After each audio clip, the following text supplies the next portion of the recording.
Juste une première question. Quand dans tes prédications, quand tu prêches, tu dis que tu es ex-musulman. Dans quelles circonstances que vous avez donné votre vie au Seigneur? Il faut dire que depuis l'âge de 14 ans, j'avais entendu parler du Seigneur. Un camarade de l'école m'avait parlé de Jésus.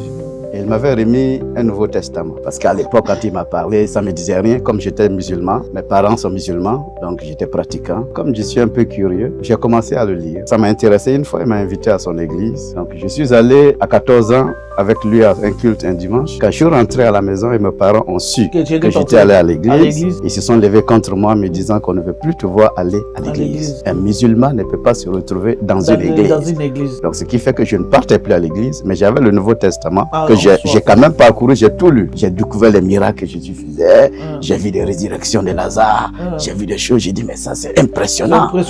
Quelqu'un qui, pour guérir, je sais que quand on est musulman, pour le guérir, il faut aller voir un marabout, il va te faire une concoction, une lotion, quelque chose pour te donner, pour que tu puisses guérir.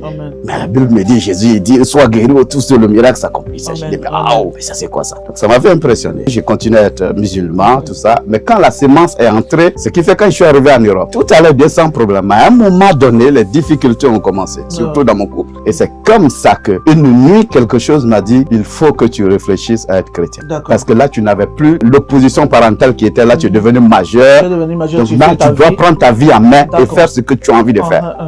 Quand je finissais de faire ma prière musulmane, je n'étais pas satisfait au fond de moi. Je sentais un vide. Tu sentais vraiment qu'il y a quelque chose qui me manquait.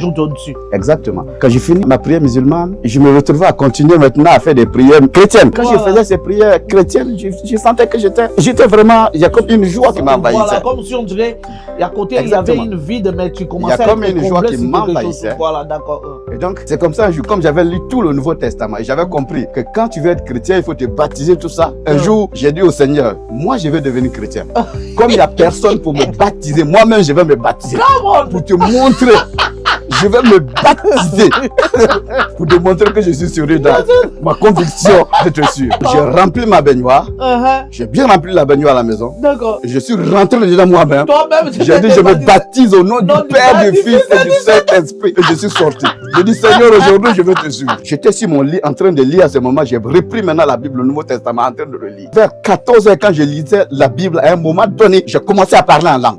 Automatiquement. Dans ma chambre. D'accord. Mes enfants étaient là. Quand j'ai commencé à parler en langue, j'ai eu du mal à me maîtriser. Donc je parlais en langue. Tous les enfants sont venus, commencer à me regarder. Papa, qu'est-ce que tu as? Et je n'arrivais pas à bloquer. Je n'arrivais pas à bloquer, exactement. Donc là, je voulais recevoir un miracle palpable.